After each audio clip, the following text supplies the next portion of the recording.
Bonjour à tous, c'est parti pour une nouvelle capsule du thème 1, cette fois-ci consacrée au jalon 2 de l'axe 1, la dissuasion nucléaire et les forces de projection maritime. C'est aussi par les mers et les océans que les États cherchent à accroître leur influence, leur rayonnement, voire même leur domination sur d'autres États. Cette stratégie implique la réunion de plusieurs attributs de la puissance, politique, scientifique, économique et militaire, qui pourront s'exprimer dans toutes les dimensions spatiales du volume des mers et des océans. Aujourd'hui, les enjeux sont stratégiques et relèvent le plus souvent du domaine militaire. Comment les mers et les océans permettent-ils aux puissances de s'affirmer? A. Une prise de conscience ancienne du rôle stratégique des mers et des océans. 1. Qui tient la mer, tient le monde. Explorateur et navigateur de l'Angleterre élisabéthaine dans la deuxième moitié du XVIe siècle, Walter Raleigh est l'un des premiers à souligner l'importance géopolitique et économique de la maîtrise des mers. Il écrit « Qui tient la mer, tient le commerce du monde. Qui tient le commerce, tient la richesse. Qui tient la richesse du monde, tient le monde lui-même. » Cette devise résume la future politique économique du Royaume-Uni, qui deviendra la première puissance économique du XIXe siècle grâce à sa supériorité maritime. C'est la maîtrise de la navigation en haute mer qui confère aux nations européennes, à partir du XVIe siècle, la domination du monde. L'Espagne, le Portugal, puis les Provinces-Unies. Elle contribue à la fondation des empires coloniaux en Amérique, en Afrique et en Asie. C'est aussi au début de l'ère Meiji, 1868-1912, la capacité du Japon à se doter d'une flotte militaire puissante qui permet d'arrêter l'expansion européenne en Asie. Le sea power est une ancienne question géopolitique. L'amiral américain Alfred Thayer Mahan publie en 1890 The Influence of Sea Power Upon History, 1660-1783, dans lequel il démontre que la suprématie sur les mers est la base de la puissance de l'Empire britannique. Il en déduit que le fondement de la puissance d'un État provient de sa capacité à maîtriser l'espace maritime mondial.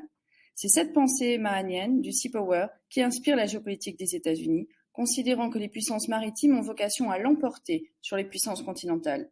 Ces idées sont toujours à l'origine des stratégies navales aujourd'hui, alors que les prétentions des États sur les mers sont de plus en plus vives. 2. Les mers et océans, les lieux de projection de la puissance. Le premier porte-avions est le HMS Argus de la Royal Navy, lancé en 1918. Mais depuis la fin de la guerre froide, le rôle des forces navales a évolué. Aujourd'hui, la dimension fondamentale de la puissance maritime s'articule autour de la capacité à projeter sa puissance et ses forces. C'est un basculement stratégique d'une puissance à la mer à une puissance depuis la mer. L'opération Harmattan, la contribution française à l'intervention militaire en Libye de mars à octobre 2011, en est un bon exemple. En effet, les missions offensives sont effectuées principalement par les avions de l'armée de l'air et de la marine nationale et les hélicoptères de combat embarqués sur les navires. Au total, 4200 militaires sont engagés pour mettre en œuvre la mission. La marine a déployé la Task Force 473, composée de porte-avions Charles de Gaulle, du sous-marin nucléaire d'attaque Améthyste, de 3 frégates et de ravitailleurs, puis du porte-hélicoptère amphibie Mistral, qui a débarqué avec de l'aide humanitaire pour les réfugiés en Tunisie. À la fin de l'opération en octobre, 27 navires de surface et 3 sous-marins nucléaires d'attaque avaient servi devant les côtes libyennes. B. Les mers et les océans, des espaces majeurs de la dissuasion nucléaire. 1. La dissuasion nucléaire océanique. L'arme nucléaire sert en réalité d'abord et avant tout à éviter la guerre. C'est le principe de la dissuasion. L'affirmation de la puissance s'incarne dans la dissuasion nucléaire océanique avec les sous-marins nucléaires lanceurs d'engins, SNLE, dont 6 États en disposent en 2020, les États-Unis 14, la Chine, la France, le Royaume-Uni 4 et la Russie et l'Inde 1. Le premier était américain, il s'agissait de l'USS Nautilus, inauguré en 1954. Les SNLE sont des sous-marins à propulsion nucléaire de grande taille, équipés de missiles balistiques stratégiques à charge nucléaire. La composante océanique de la dissuasion nucléaire dispose de 2 atouts majeurs qui la rendent indispensable à toute puissance nucléaire.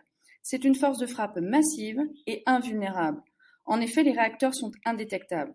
Cependant, à ce jour, de nouvelles technologies pourraient permettre la détection de ces engins qui, tapis dans les fonds marins, écoutent et analysent tout. En plus de cette invulnérabilité, cette force offre aussi une quasi-certitude d'atteindre rapidement la cible, même à une très grande distance. Dans les espaces maritimes, la fluidité et l'absence de front offrent une grande liberté de manœuvre, ce qui favorise la fluidité, la surprise et l'action. Tapis dans le silence des profondeurs selon le principe de la dilution, le SNLE doit rester indétectable. Il garantit une capacité de frappe massive grâce au grand nombre d'armes qu'il peut porter. Par exemple, les missiles Trident II à bord des SNLE américains ont une explosion de 450 kilotonnes, soit équivalente à celle de 20 fois Nagasaki. Un SNLE français de classe Le Triomphant embarque 16 missiles équipés des têtes nucléaires océaniques TNO d'une puissance de 100 kilotonnes chacune. Le maintien permanent en mer d'une puissance de frappe minimale est un élément essentiel de la crédibilité de la dissuasion. Les missions des SNLE peuvent être longues grâce à la propulsion nucléaire et permettent de se déployer en profondeur. Les missiles embarqués ont une très longue portée d'action, en suivant une trajectoire en grande partie en dehors de l'atmosphère et donc dans l'espace, contrairement aux missiles de croisière, avant de redescendre sur leur cible. Un missile américain Trident D5 a une portée de 12 000 km, un SSN-32 russe de 11 000 km, un M51 français et un JF-2 chinois de 8 000 km environ. Les grandes puissances nucléaires, équipées de SNLE, peuvent ainsi lancer leurs missiles depuis toute la mer et tous les océans et atteindre 95% des espaces urbanisés de la planète. 2. Les forces de projection maritime. La continuité des espaces maritimes et la liberté de circulation permettent une projection de puissance.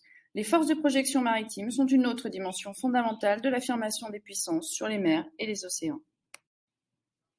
Les porte-avions sont des atouts majeurs, les capital ships, et permettent une réelle projection. Depuis la Seconde Guerre mondiale, ils ont remplacé les cuirassés et les croiseurs dont les canons étaient pourvus d'une allonge n'excédant pas 30 km. Les avions embarqués peuvent, eux, frapper des objectifs à plusieurs centaines de kilomètres à l'intérieur des terres. Ils sont positionnés dans les eaux internationales, ce qui ne nécessite pas d'autorisation. Le porte-avions est plus souple qu'une base terrestre car il peut être placé à proximité de la zone d'opération et réduire les délais d'intervention. Avec son groupe aéronaval, il peut aussi permettre des déploiements de plusieurs mois. Les porte-avions servent d'appui aux interventions terrestres, pour les bombardements en Syrie par exemple, ou pour faire pression comme au large de l'Iran en 2019. Ils servent aussi largement pour le renseignement. Les frégates, ces navires polyvalents comme les frégates multimissions françaises, assurent la frappe dans la profondeur par des missiles de croisière. Des navires d'assaut comme les porte-hélicoptères amphibies permettent de brocheter des forces depuis les mers vers les terres avec le transport des troupes et du matériel. Les sous-marins nucléaires d'attaque, SNA, indétectables et endurants sont une force de protection, de renseignement et de projection de puissance. Ils sont armés pour s'attaquer à d'autres navires ou des cibles terrestres grâce à leurs missiles de croisière longue portée, 2500 km par exemple pour le Tomahawk américain. Les SNA sont plus petits que les SNE et ne sont pas pourvus d'armes nucléaires, mais leur propulsion nucléaire leur permet une immersion longue et discrète. Cette force de frappe est particulièrement complexe et coûteuse à construire. Elle est donc un marqueur d'affirmation de la puissance maritime. Aujourd'hui, 15 États concentrent 80% du tonnage mondial pour la marine de guerre. 3. Un rôle de protection des espaces maritimes. Les marines ont aussi un rôle de protection des espaces maritimes nationaux et internationaux. La surveillance des zones économiques exclusives, la lutte contre le trafic, la piraterie, l'immigration clandestine. Dans le cadre d'accords internationaux, les différentes marines assurent même conjointement la protection des points de passage stratégiques, les détroits et canaux empruntés par les navires qui suivent les routes maritimes de la mondialisation. C'est le cas par exemple depuis 2008 d'une mission européenne au large du détroit Bab el-Mandeb qui sécurise le passage entre la mer Rouge et l'océan Indien. C'est la militarisation croissante des espaces maritimes. Depuis le début du XXIe siècle, les États se livrent à une course à l'armement naval qui reflète la volonté d'affirmation et de projection de puissance sur un espace maritime de plus en plus militarisé. L'enjeu est de garantir la liberté de circulation sur les plans économiques, commercial et de l'information. Cependant, aujourd'hui, seules 3 marines sont capables d'assurer et d'assumer une véritable projection de force et de puissance à l'échelle mondiale. 1. Les États-Unis, la première puissance maritime mondiale. La marine de guerre des États-Unis, l'US Navy, est de loin la principale puissance du monde. Elle dispose de plus de 280 navires et ses troupes navales sont présentes sur l'ensemble des mers et des océans de la planète. Elle dispose d'une force de projection sans équivalent avec 11 porte-avions, 14 sous-marins nucléaires lanceurs d'engins et 58 sous-marins nucléaires d'attaque. Les sous-marins de classe Ohio sont capables d'embarquer 24 missiles Trident, soit une puissance de 1900 fois Nagasaki.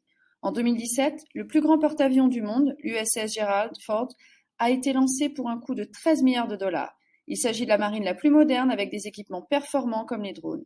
Face aux tensions internationales, notamment avec la Chine, c'est l'océan Pacifique qui devient le théâtre d'opération principal de l'US Navy. 2. Des puissances européennes en repli. Face à cette toute-puissance américaine, les puissances navales européennes sont en repli, mais le Royaume-Uni et la France restent des marines de haute mer. Le Royaume-Uni a depuis longtemps abandonné sa volonté hégémonique, mais ces 2 porte-avions restent un atout majeur. La France s'appuie sur sa flotte de sous-marins et les bases installées à l'étranger, à Abu Dhabi, Djibouti et Dakar, ou dans les DROM, pour assurer sa capacité de déploiement.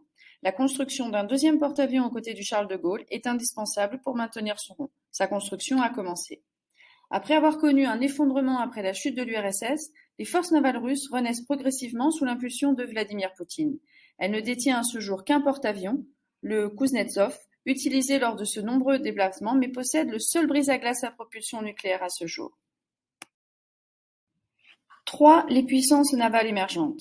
Les forces militaires navales se sont multipliées ces dernières années. Aujourd'hui, 42 pays possèdent un ou plusieurs sous-marins et de nombreuses puissances régionales développent une marine nationale susceptible de défendre leur espace économique, comme le Brésil qui développe son sous-marin nucléaire d'attaque avec l'aide de la France, tandis que l'Inde, sous l'impulsion de Narendra Modi, développe une marine à vocation régionale pour contrer la Chine.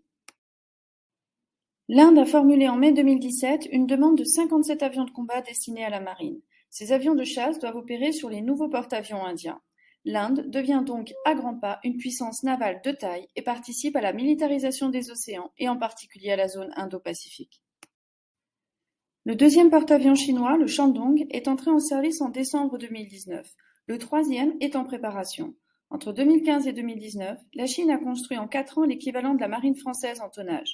Le livre blanc de la défense chinois de 2015 présente d'ailleurs la mer comme le domaine stratégique prioritaire, avec en particulier des objectifs en mer de Chine et dans l'océan Indien. La Chine est donc une puissance navale qui s'arme et qui fait peur. En témoigne l'inquiétude australienne, qui les a sans doute poussés à rompre le contrat avec la France pour se tourner vers les sous-marins à propulsion nucléaire américains dernièrement. Cette course à l'armement naval dépend de l'avancée des sciences et des progrès de la technologie. Les marines sont engagées dans un développement concurrentiel de drones militaires de surface ou de sous-marins pilotés à distance. Leurs missions sont nombreuses et permettent aux bateaux de voir au-delà des portées des radars et des optiques, de détecter, d'identifier et de neutraliser d'éventuels dangers. Chaque État développe des programmes en partenariat avec des entreprises privées. Thales, par exemple, développe pour la Marine nationale française un drone de surveillance, OSS, capable de naviguer sous l'eau et d'opérer en surface pour des missions de surveillance. Les bases navales sont de véritables territoires militaires. Les flottes sont déployées et certains espaces océaniques sont très militarisés, comme c'est le cas de l'Arctique, disputé par de nombreuses puissances, ou encore la zone Indo-Pacifique. Les enjeux économiques et stratégiques de la maritimisation des sociétés, croisés avec les possibilités technologiques offertes par les forces navales, soulignent combien les mers et les océans sont des espaces d'affirmation de puissance et de recomposition des équilibres géopolitiques. C'est terminé pour ce deuxième jalon. Merci et à très bientôt.